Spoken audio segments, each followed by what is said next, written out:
All right. Well, good evening, everyone. This is Dr. Ellithorpe with Tustin Longevity Center, and we're doing the Ask the Doctor Anything.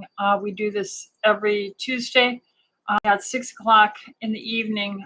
So if you're on the East Coast, it's 9 o'clock, and here it's 6 o'clock and anywhere in between. So we can try and answer your questions and just be available to discuss the approach we take as functional doctors with our experience. Of course, I have decades and decades of experience. So I would encourage you to join our newsletter. That's at tlcdoctors.com, tlcdoctors.com.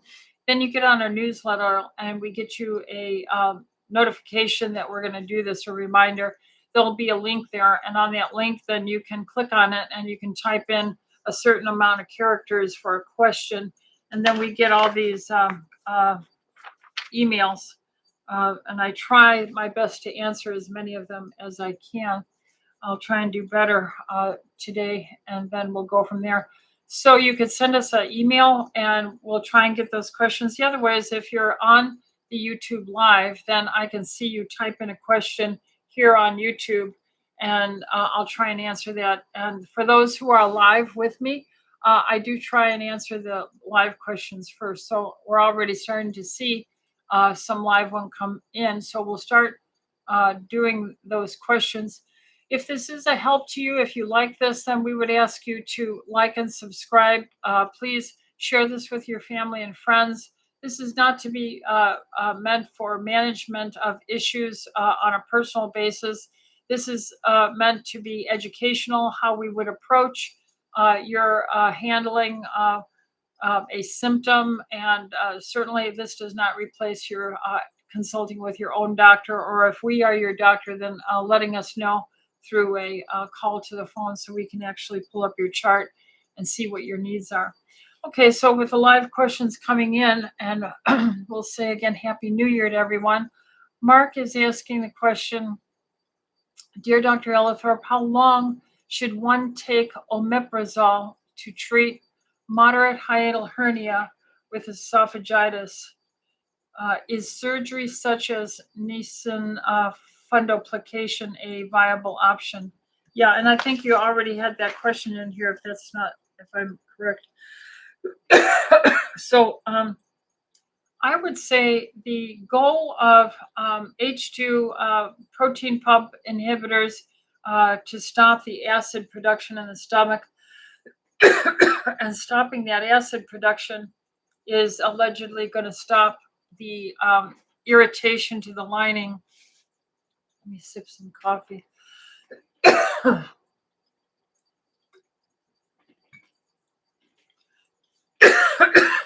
And that irritation hopefully will then give you time to heal.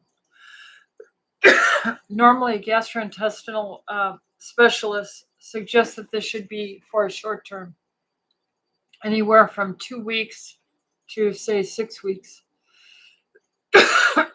Unfortunately, most people get on H2 blockers, proton pump inhibitors to reduce stomach acidity, and they stay on it for months and even years. It's not the right thing to do.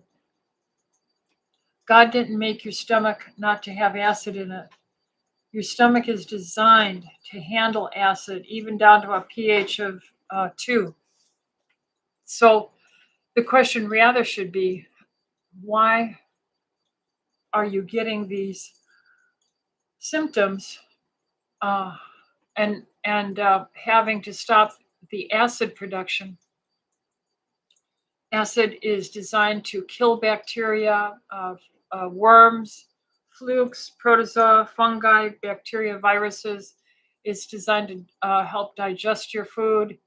The enzymes are supposed to help you break up fats and proteins and carbohydrates. So the whole tenet should be not just giving you an antacid, but really finding out what is your pattern for secretion of stomach digestive enzymes and acid. And if you look throughout history, we find there's really two extremes. The O type blood person, O positive, O negative, these are a group of people that tend to make way too much acid in general. They're very, very good at producing all their enzymes and acid. These are the ones that tend to get, stomach ulcers. O-type blood people also tend to get a lot of rheumatoid arthritis, degenerative issues. The A-type blood on the other end of the spectrum of blood type are the people that don't make enough digestive enzyme. They make too little. And if you don't make enough stomach acid, food stays in the stomach too long. And if you finish eating and then you bend over 3-4 hours later to tie your shoes, and that liquid chyme, the fluid in your stomach, is still not released, because the stomach doesn't like to release the fluid digestive parts in your stomach called chyme until the pH drops to close to 2. And it's a feedback mechanism, a chemo sensor around the pylorus, which is the shutoff point from your stomach to the intestine, the small intestine. That pylorus muscle doesn't want to open up and release and empty the stomach until there's been enough acid achieved. So if blood type A doesn't make enough acid anytime, their food tends to linger in their stomach. They get feedback all the time that they're full. A-type blood people tend to, but not exclusively, be your more thin type body habitus, petite people. And without good digestion, the absorption of essential fats, amino acid, proteins is diminished, and A-type blood tends to have trouble then repairing cell membranes, and they get a lot of stomach issues, plus many other side effects of this. The O-type blood that makes too much acid and enzymes, they can get erosion just from their excess acid. Even though they dump it out quickly, over time, they can get ulcers from this. So what do? You work with a doctor that knows you and can kind of put you on a scale, figuring out where you're at, what's your blood type, and emphasize if you are a blood type A, you need to take a digestive enzyme that has betaine hydrochloric acid to help bring that acid level up, and digestive enzymes up to chop the food up to help it get the pH and empty it out of the stomach, so it's not lingering there and refluxing, burping back up from the stomach into the esophagus and creating esophagitis and inflammation and irritation.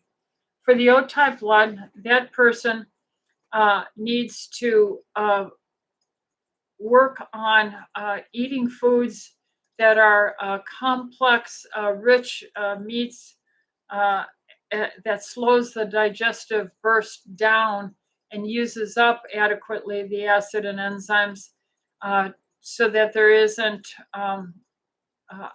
an excess of acid. You have plenty of healthy, rich meat or fish or eggs to digest.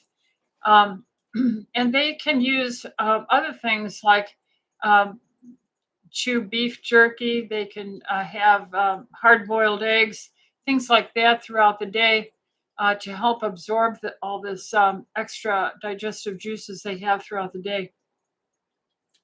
The big thing is we all eat too late, both the A and the O, and even B-type blood. As we age, I'm B, and by the time I hit around my early 60s, about 12 years ago, I started having to use digestive enzymes. So the older you get, we all make less stomach acid and less stomach enzymes, and we all become more and more like an A-type blood, and we need supportive digestive enzyme with age.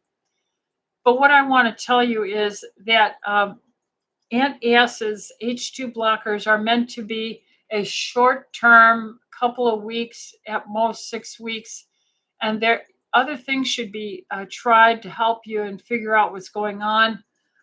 Find your blood type. Don't lay down after eating. Take a walk after every meal. Try, if you're 6 years old, try to learn not to eat past 3 or 4 o'clock in the afternoon. So I have to get done with my work here. I have to get a decent protein meal into my stomach and get it digested. In fact, I forgot to take my digestive enzymes. So I'm going to take my digestive enzymes right now.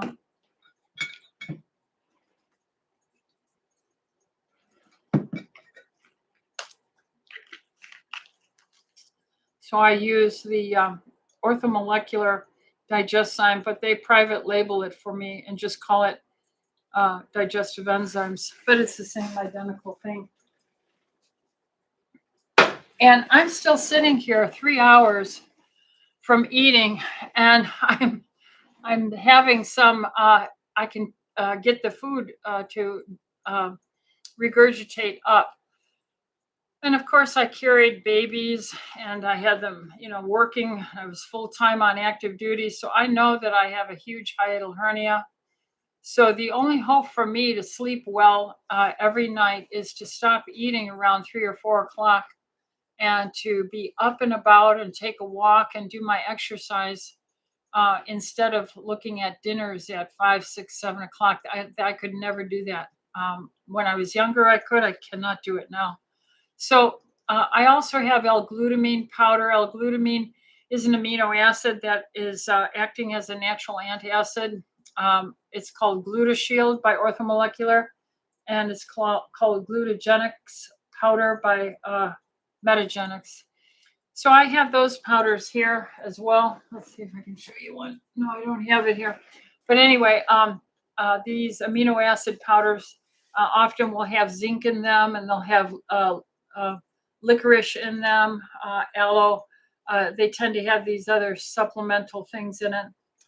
Then if I'm really upset with my stomach, I will fast for a day or two, and I'll use my SBI Protect, which is the serum bovine immunoglobulin, SBI serum bovine immunoglobulin, and I'll mix it with my phospholipids, which make up the fat. This is fat.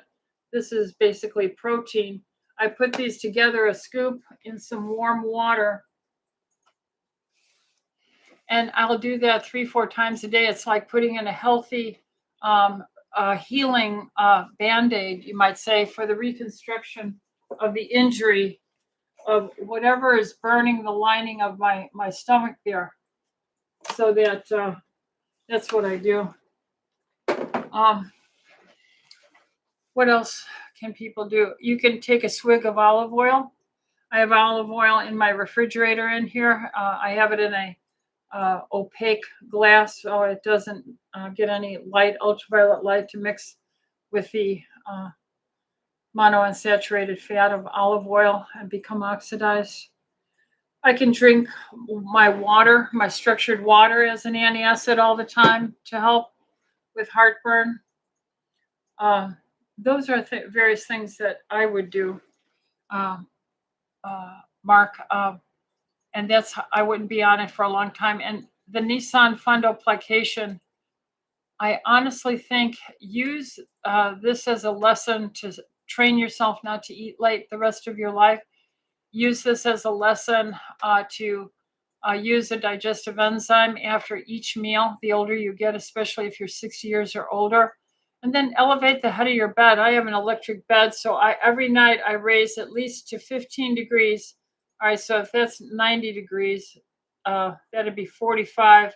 So I would say I raise my bed about 20 degrees, and I'm always sleeping with my stomach somewhat and chest elevated so the stomach won't raise up. I always put a little soft pillow under my chin so I keep my mouth shut. Those are various things that I would do. But work with your doctor on that. You might need a specialist ear, nose, and throat and have them do an endoscopy and biopsy.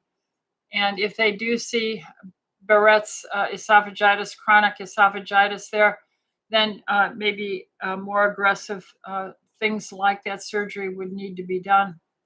but you're still going to have to not eat late. You're still going to have to help yourself with digestive aids as you get older. So why not do it now and try and avoid a surgery?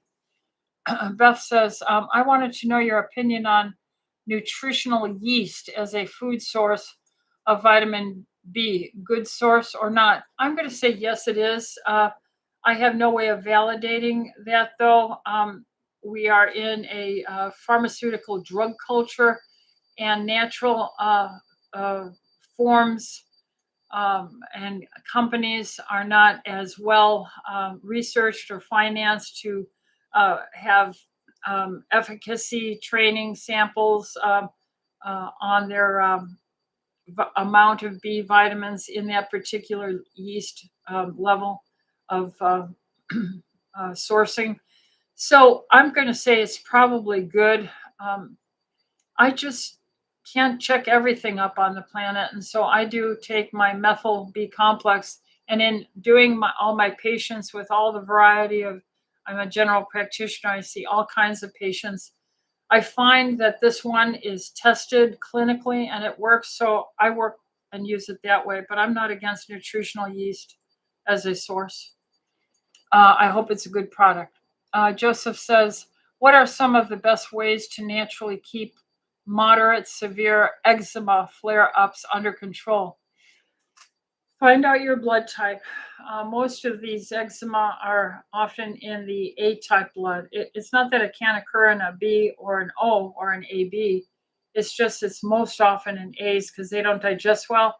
And if you don't digest well, you won't make those fatty membrane phospholipids, and you have to get those essential fats. And that's why we use a diet rich in healthy fats, and both saturated and unsaturated fats. The two are linoleic and alpha linoleic acid. We have an oil that has been clinically tested called Clinician's Preference. We'll get it as a liquid where you can put a drop and you can rub it wherever the eczema might be on your body. And we have it as capsules. I take the capsules every day of my life. I take 4 of them.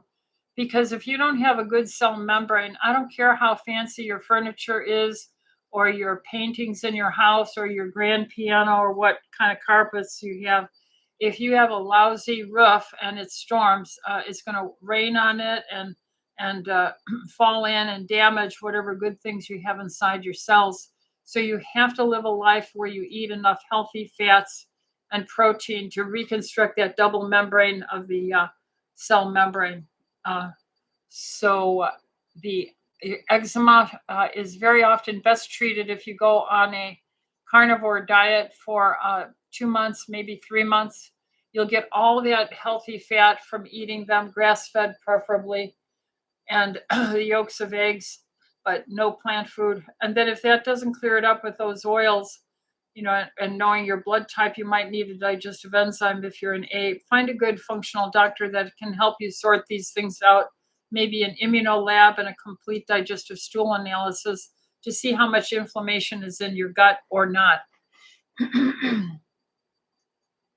Then Carol says, when I take my orthomolecular digestive enzymes after eating, it feels as if it's stuck going down my esophagus for a while.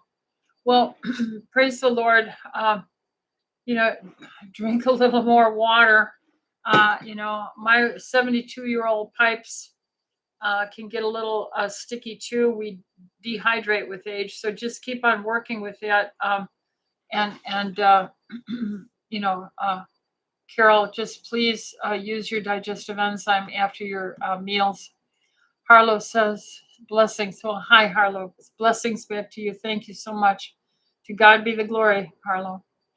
And Carol also made a statement. Her 13-year-old German Shepherd passed away, in her sleep Sunday. She was never really sick a day in her life.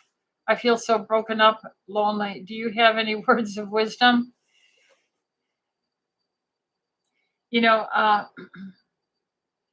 God tells us there's no better friend than to be able to give your life for a friend.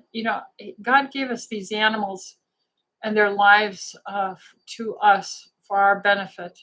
And we are to it talks about in the Proverbs how the cruel man is even hard on his beasts, his animals.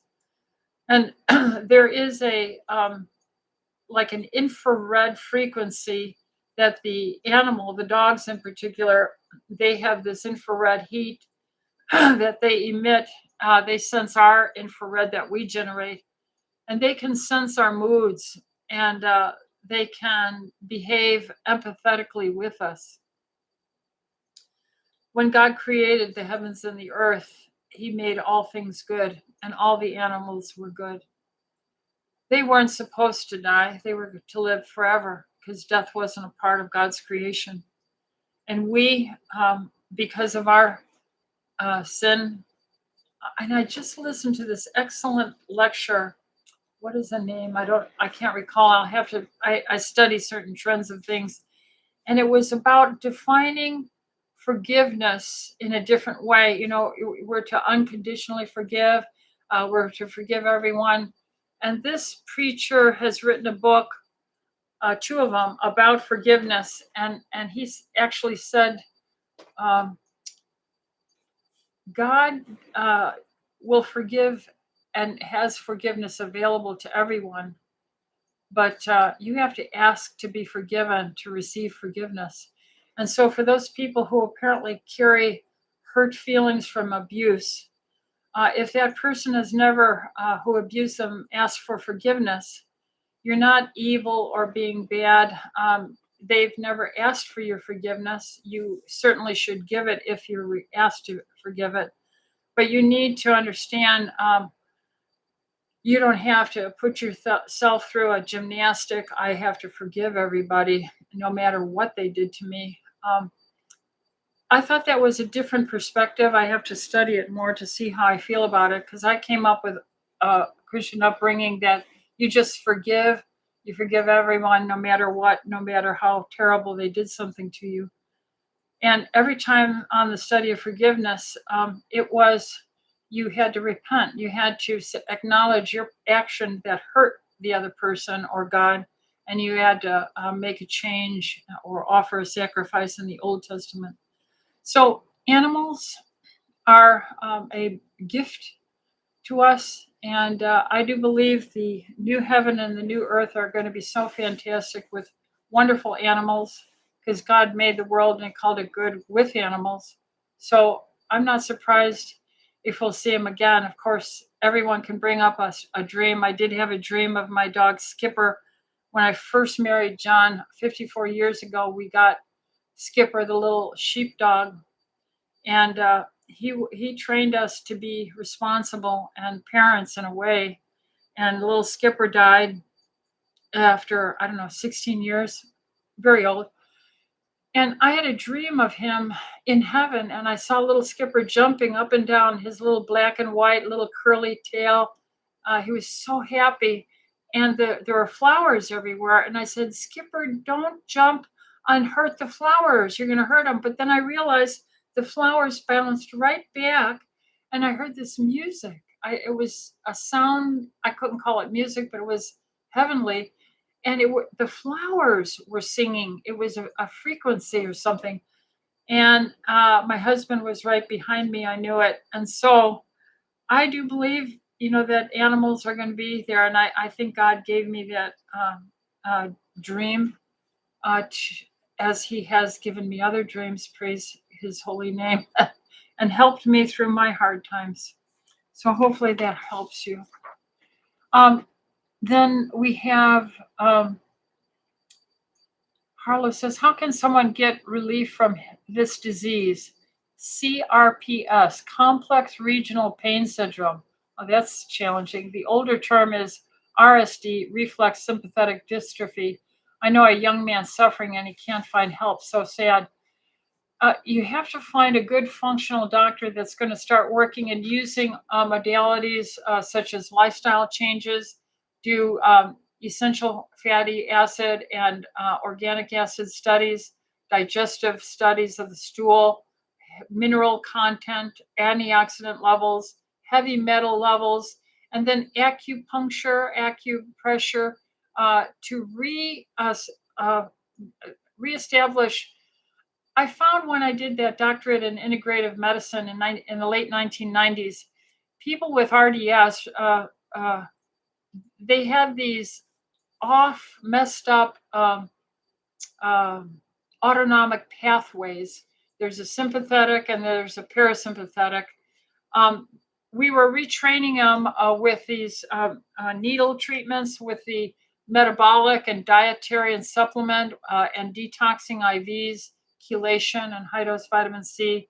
Sometimes we gave them glutathione, exercise, hydration, making sure their electrolytes were good, looking at their stool. And then we started doing, uh, what was that therapy? If I can remember it. What is that name? Prolotherapy? Not prolotherapy. What was it? Oh my goodness. Well, we would take procaine and we would put it at meridian levels to kind of disrupt the abnormal parasympathetic and sympathetic pathways. And I forget what the name of that therapy was, where we would use procaine injections. And that seemed to be a great help. So if he can find a functional doctor with an acupuncturist that might do procaine therapy injections, needle therapy that will reset certain nerve plexus pathways. And then we saw some very nice turnarounds. So maybe that could be a help. Uh, if why can't I think of what that name was? I guess it's because I'm getting old. But if I had another computer here, I'm sure if I typed in procaine injection neural plexus therapy, the name of it will come up. There's a formal name for that. And let's see what else we have. I'm having Elizabeth says I'm having a native sling cystocele and rectocele in 2 weeks. Okay. What supplements can I take to get my body ready for surgery? I'm Dr. Mitchell's patient. Take big identical, uh, bioidentical hormones, D3 and vascuzyme. Now, the vascuzyme is a systemic enzyme, Elizabeth, and you should stop that 4 days before surgery because that disinflames. And when you have surgery, in order to heal, you'll get inflammation and you want that in the first 12 hours to get a lot of good healing and the tiny capillaries clotted.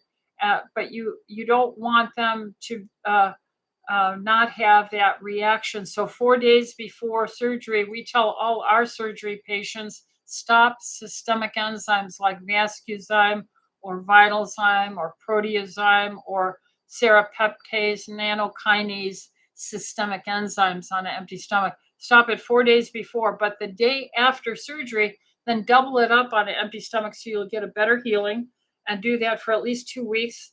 You'll get much less pain. I would go into any surgery fasted longer than they typically ask a 12-hour fast before surgery. I would fast 24 hours. And the reason being is I do it all the time. So I'm acclimated to that. I can fast 3 days easily without having any piece of food, just water, and my body can flip to fat burning. If you're not acclimated, if you haven't practiced that, you can't do that as easily. But most people could fast, 18, almost 24 hours before surgery. And why? Because that stimulates growth hormone so that your repair will be bigger, better, faster. After surgery, typically people don't want to eat much, and you shouldn't. That's a normal response because all your work of your body needs to go where the surgery is at in your body. So I also say don't eat after surgery for another 24 hours. So if you can do it almost 24 hours before and almost 24 hours afterwards, you're going to get more natural growth hormone, somatostatin release, and much better healing. And then double up your systemic enzymes the day after surgery to morning and evening. I would also do a high dose vitamin C drip before and after surgery because that's stressful and stress requires a lot of vitamin C Humans make no vitamin C, and all my patients with knee replacement, heart surgery, whatever kind of surgery they have, they do and have for decades done fabulously better when they take a high dose vitamin C, and very often better even still with the chelation with it, both a day or two before surgery and a day or two after surgery, 3 days after surgery. So, yeah, those are some key things I would do. Elizabeth says she takes all her supplements, drinks her water, works out with weights, almost 74, 130 pounds, type O negative blood. Okay, so yeah, we that's what I would do, Elizabeth, and you'll get a much, much better response. I'm so glad that you're on the natural hormones too. You'll heal better. I wonder if you're on testosterone. Ask Dr. Mitchell if you can't use some testosterone as well. Harlow says, what a beautiful dream you described. Yeah, it was. I can't, that these dreams that I've gotten, it's like it's right there, just like I have this thing right in my hand. Those are the dreams that the Lord has given me. So praise God. Um, Elizabeth says, should I do chelation after surgery? Yes, definitely, with the vitamin C in it. And then Elizabeth says she is on testosterone. Well, good. You're all set, Elizabeth. You're under great care with Dr. Mitchell. And we just celebrated her. We have our once a month meeting where we shut down patients. We don't see people. We go over our staff, our nurses, our doctors, our providers. We do some teaching, and we review all our protocols once a month. We shut down patients for a few hours just so we can make sure we're doing the best thing. And Dr. Mitchell was on our shout out list for being with us. She hit her 18th anniversary here with us at Tustin Longevity Center. So we shout out to Dr. Cindy Mitchell. Her patients love her. She's such a good doctor to them. All right, let's go to some of these questions here. Diane says, each time I follow a reduced calorie diet, I get uncomfortably low blood pressure. For example, 60 over 40. Wow, that's low. I even got POTS, so postural orthostatic uh, uh, syndrome, and that is a dysfunction of the autonomic system with the last attempt, but was able to heal through supplements. I really need to lose weight, but fear the low blood pressure. My blood pressure now is 100 over 60 with a daily teaspoon of French gray sea salt in water. Any advice? Yeah. Um, but use much more salt if you go on a low carb diet, because sugars attract water molecules. When you stop eating so much sugar, that water, like let's say the first 3-4 days of a low carb diet or a fast, you tend to lose 3 or 4 pounds. Most people, uh, not everyone. I'm one of the ones that's not everyone, but most people do because water is attracted to all the carbohydrates, starches, and fruit sugars. And when that water is released, it takes with it, a significant amount of electrolytes, sodium and potassium and chloride. So the big thing you have to do is keep up your weightlifting and do the salt. Probably try and get in 5,000 milligrams, 5 grams a day of salt, and over maybe 2.5 grams twice a day, double the normal recommended amount, and work with that. And notify your doctor. I don't know if you're a patient here. It says you are a patient, so let call your doctor here if it's me, so I can pull up your chart and see if there's anything else. But this is 90% an electrolyte and water problem. John says, assuming olive oil is beneficial, do you think flax oil is equally valuable? Well, olive oil is okay. It's a monounsaturated fat. It is not an essential fat, but flaxseed oil has many unsaturated fats in it, and omega-3s. Therefore, it is much more oxidizable. It can burn and get rancid even faster than olive oil. So flaxseed oil is something that you've got to consume immediately. Keep in the refrigerator, only on cold foods, because light and heat will burn it, and you'll be taking in bad stuff then. So I don't use it. I don't use flaxseed or olive oil at all.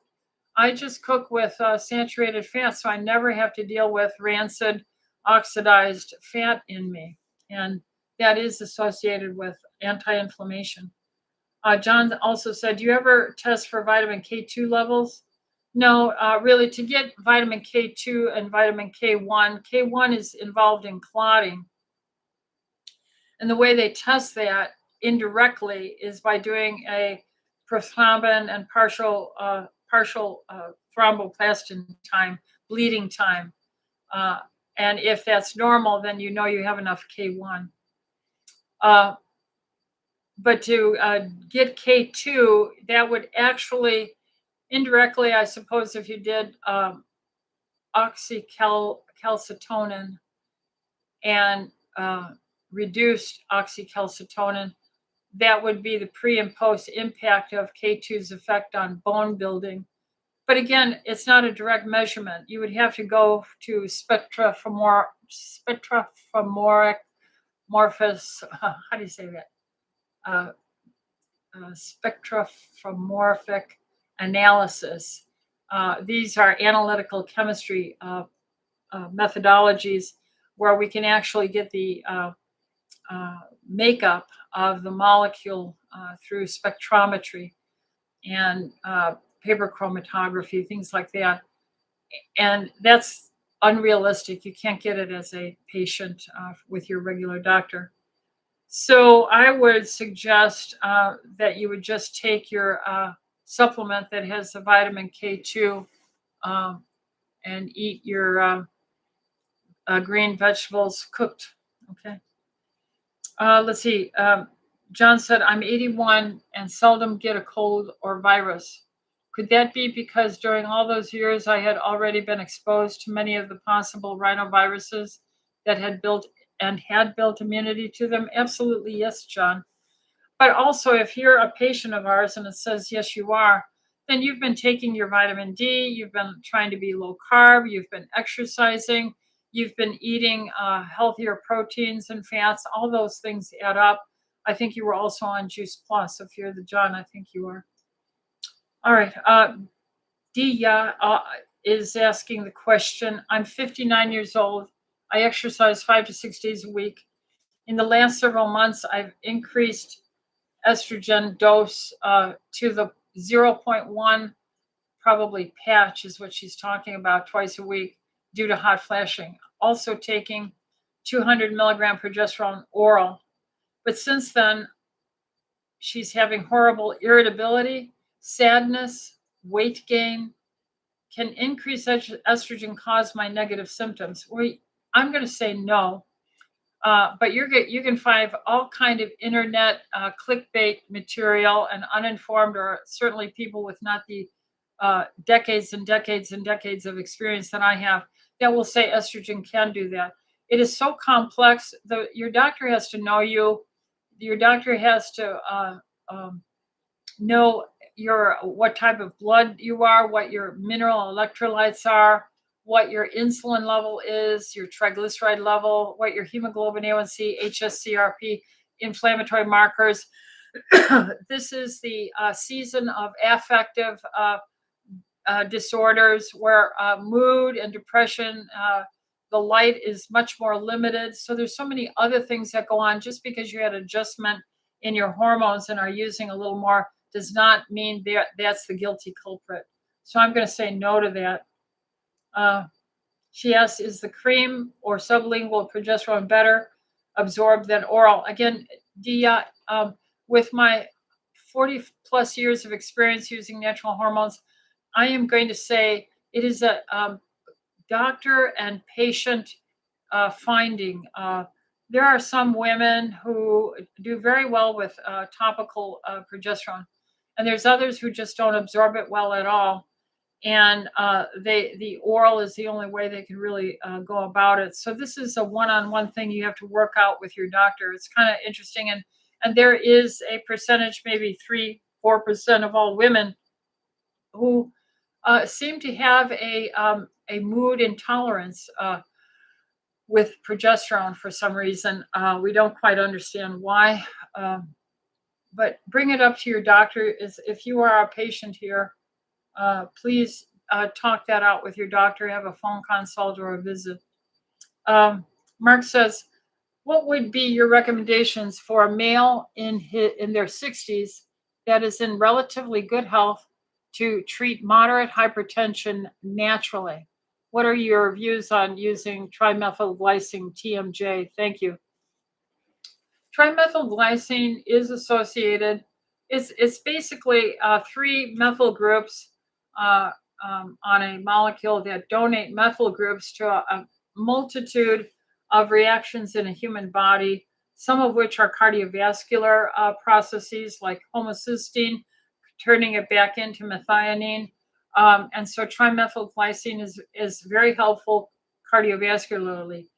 Has it been associated or known to be associated with a drop in blood pressure? Yes. Is that an established protocol? I don't think I would call it established and constantly observed, also, though I have seen it in some patients.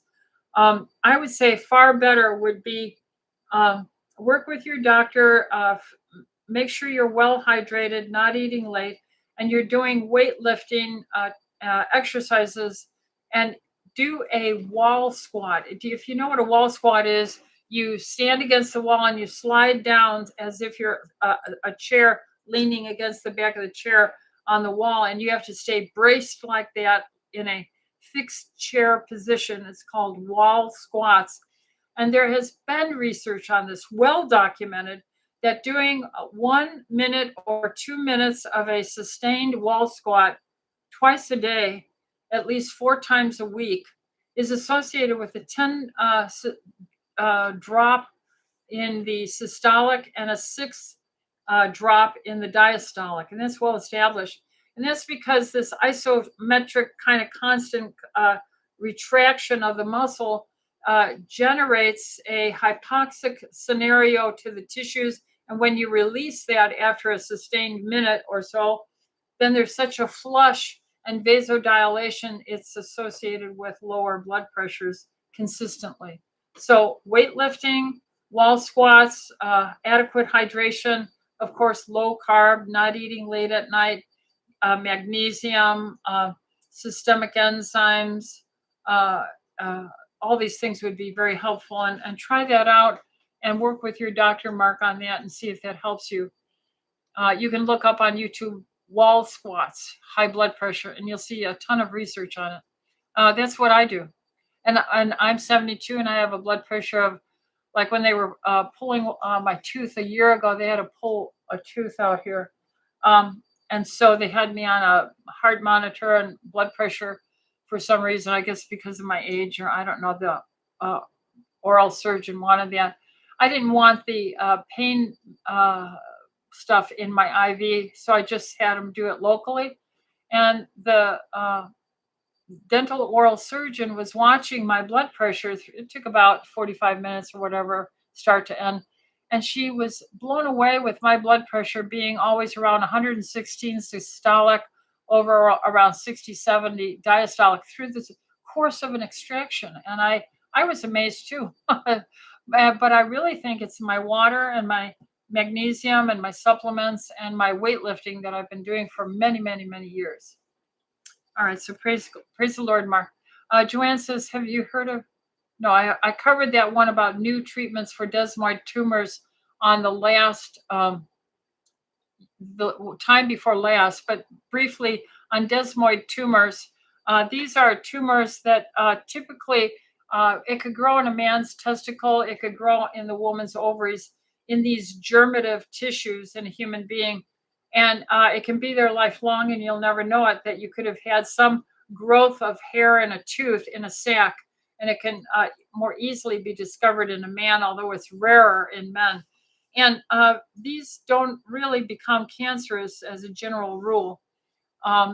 We recommend that you be low carb and use systemic enzymes and stay away from the sugary spikes in your life, because that insulin surge will stimulate fat growth and it will stimulate tumors or these kind of germoid tissues to grow. So a history of soda pops and eating treats and chips and junk like that will spike your insulin up, and it'll make a dermoid show up. So probably we all have dermoid tissues, but it just won't show up in those of us who don't spike as much carbohydrate, fruit, sugars in our diet. That's our thought. And take systemic enzymes, and then have your doctor do your uh, ultrasounds and test your insulin, fasting, your triglyceride, your fasting blood sugar, and your hemoglobin A1C. And if your blood sugar is above 85 and your insulin is above 4, then you are insulin resistant and you're pushing the limit to grow a tumor. Alrighty. Mark says, um, would you need to take a MIPR? Okay, we answered your question, I believe so, Mark, already. Let me look back here on omeprazole and the high. Yes, that was Mark. Okay, so I answered that one. Donna says, what does glutathione do for the body? It's an antioxidant. It's a universal antioxidant, a very main and important antioxidant, which is trying to sop up the exhaust of free radicals generated from the mitochondria and other metabolic functions intracellularly and extracellularly, but mostly in the mitochondrial area. It's made up of glutamate, glycine, and cysteine. And there are enzymatic reactions that put all three of those amino acids together to become glutathione.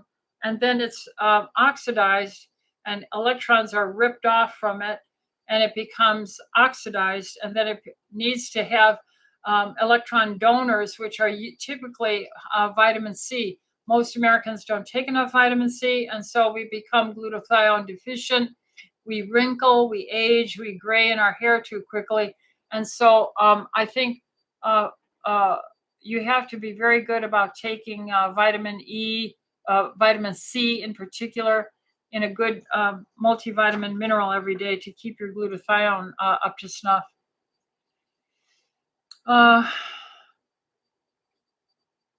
Is it good to take this with Core Restore Cleanse? And if so, what is the reason?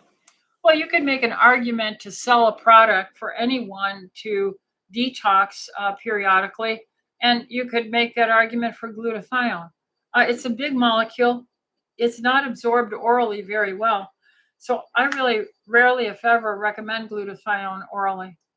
Maybe liposomal glutathione would have a better chance of being absorbed, but it's a huge molecule, and just like oral EDTA chelation, it's a huge molecule, and it's not going to get absorbed well. So if you don't put it into a liposomal fat capsulation, like we did when we did the suppositories and the research on that, it's pretty much maybe not so helpful. A low carb diet, rich in eating a protein rich diet, taking the amino acids, perfect aminos, taking extra vitamin C every day. That would be far better. Doing a fast for 24 to 48 hours, I think would be better than any Core Restore could ever do for you if you have some good multi-mineral vitamins like our Energy Core to take with it. Krista says, what are your thoughts on the 10x Health genetic methylation test for COMT and methyl-tetrahydrofolate markers? These are genetic gene SNPs and others, and they recommend supplements based on this testing. It's $600. Dr. Axe does a similar thing, and he advises supplements with this. All right, well, Krista, I have too much experience, and I'm not impressed with it. Why spend $600 if you are inadvertently coming down with a cold and you don't know it, and 2 days from now you're going to be achy and have some chills and a low-grade temperature, but you did this test the day before? Well, you're going to be sucking up all your antioxidants. Unbeknownst to you, you're starting to ramp up your immune system to fight a virus so you don't get very ill. So there are so many factors that go into the date, the timing, the situation of your sampling. of this blood work. The time of the year, stressful times of year will suck up more oxidative stress. Usually in the fall, this time of year is a bad time to do it. The summers are probably the best time with light to see what your optimal levels are. But genes will not misbehave unless you stress them. So even if you have the ApoE4 gene and you methyl-tetrahydrofolate, you're having trouble generating that so you don't get high homocysteine and heart disease and Alzheimer's.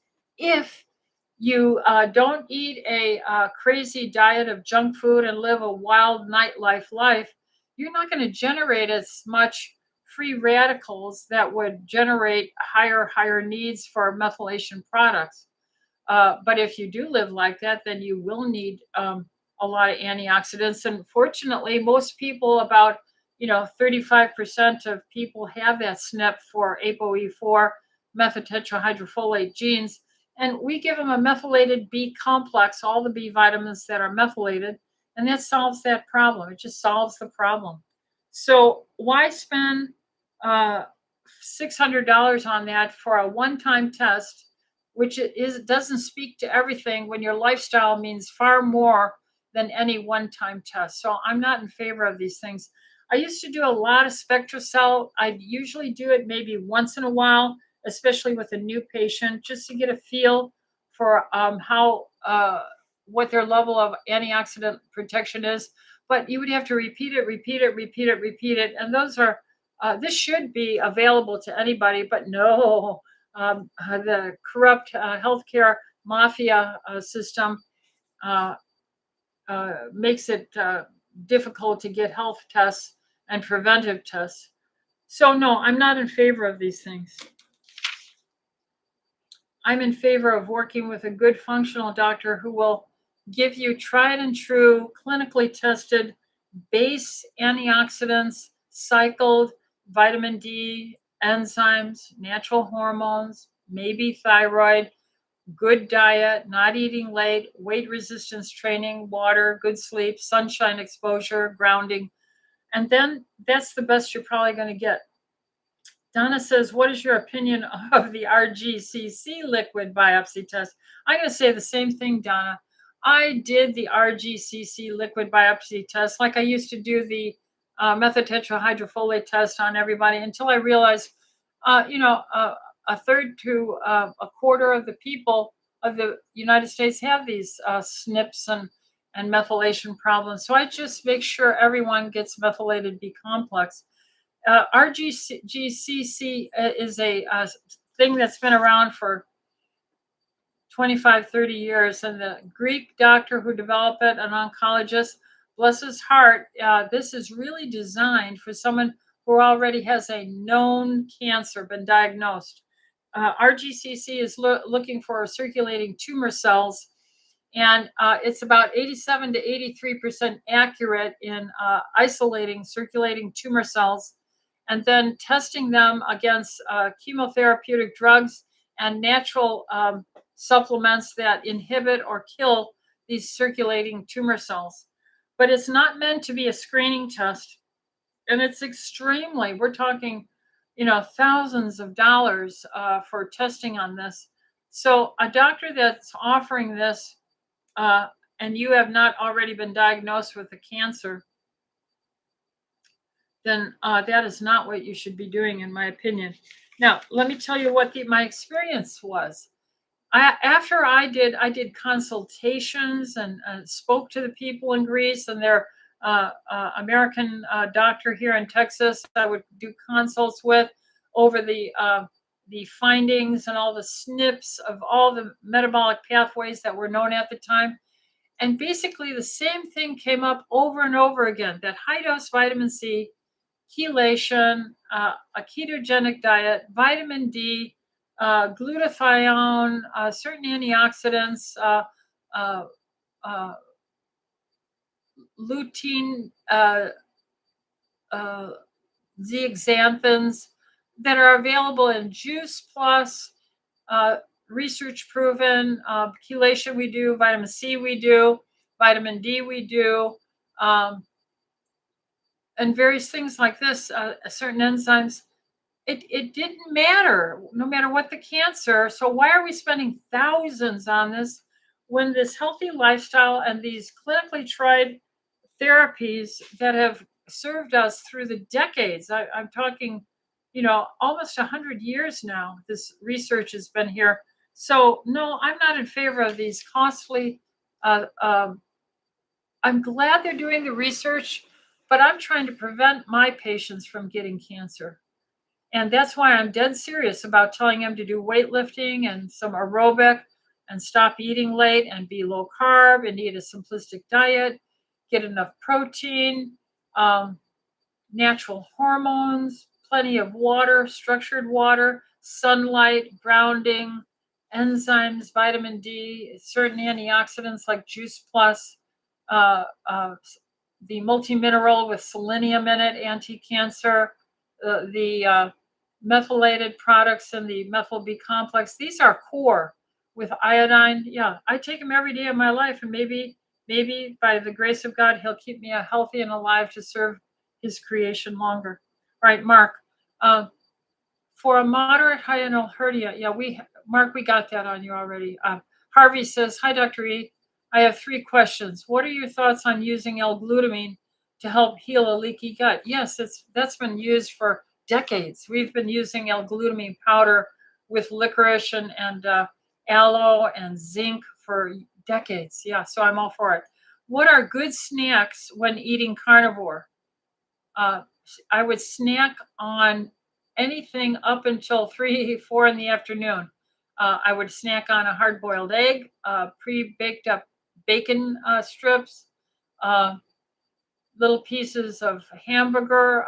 You can make them into like little Swiss meatballs, sardines, open up a can of tuna in oil. These are the things, because there's nothing manufactured that is good to eat as a snack. Lastly, are there any good restaurants for the carnivore diet? Yeah, every restaurant that serves a steak, or a Salisbury steak, or a chicken breast, or a slab of salmon, pork chops, lamb chops. You don't have to eat any of the vegetables with it. So we all can do a carnivore diet, and we can all be successful. It's just we are trying to have our cake and eat it too, and we can't do that. Okay, Harvey, God bless you. Ellen says, "Are there natural ways to eliminate H. pylori?" Well, there's a tree sap called mastigum, MASTA. Second word is GUM. That tends to kill H. pylori. Garlic, broccoli, Brussels sprouts have sulforaphane in it that kills it. Argentine silver is an antibacterial. H. pylori is a bacterium. A low carb diet, avoiding alcohol and eating late. Um, Green tea, ECGC is the chemical antioxidant in green tea. There's many things like that. Uh, But if you have it, you have to work with your doctor and find out, make sure you don't have ulcers, because H. pylori is a infection, and it can stay in your stomach, and it can erode the lining and give you an ulcer. So if you've been treated, you can avoid it by doing the natural things we suggest here. Joanna says, "My husband had a recurring problem with his lips, mouth, and surrounding skin, feeling like it's burning, causing the skin to peel and the lips to be very painful. So far, no doctor has been able to diagnose the problem. How does one ascertain what the underlying problem is? What in his system could be fighting against his own body?" This is usually, um, I would, I would have him do stop eating after 3 o'clock in the morning. 3 o'clock in the afternoon, and to elevate the head of his bed, and to drink half his weight in ounces as pounds, in half his pound weight as ounces of water. So if he's 200-pound man, 100 ounces of water every day. He's got to stay away from coffee and alcohol. soda pops, diet sodas. He should be taking natural things to calm the stomach, like I showed you.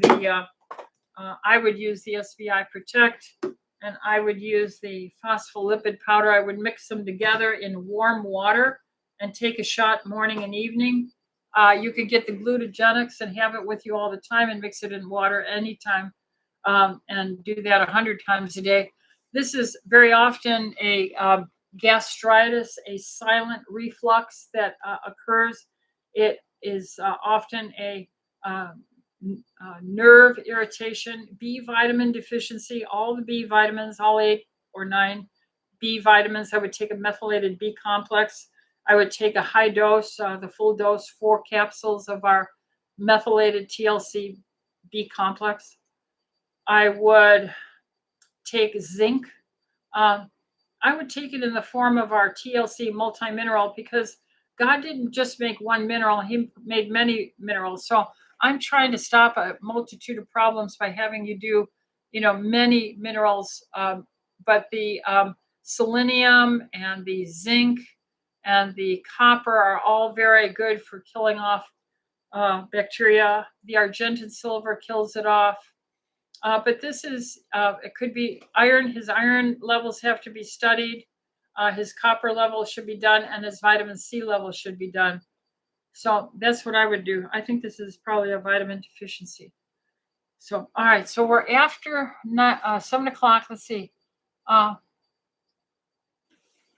said, how can someone get relief from this disease, complex regional? We talked about that. Elizabeth said, I have the native sling. All right. So I think we covered that. Can an older man get rid of stubborn fat around the belly? He's doing all the things you recommend already, but the little fat results. He lost weight, but not much on the belly. I would probably do a prolonged fast, a 2 or 3 day fast, and then just stay carnivore for a while, maybe a month. That brings us to the end, folks. So if this is of value to you, please hit the like button, and please share and with your family and friends. Again, this is not meant to be treatment. This is meant to be my thoughts of all my decades of clinical functional medicine, and how I look at these disease processes as a clinician with standard medical training, but having all the functional experience. So if that's a blessing to you, please like and subscribe. I will see you next week, Tuesday at 6 o'clock. The Lord keep and bless you, and make His face to shine upon you and give you peace. Amen.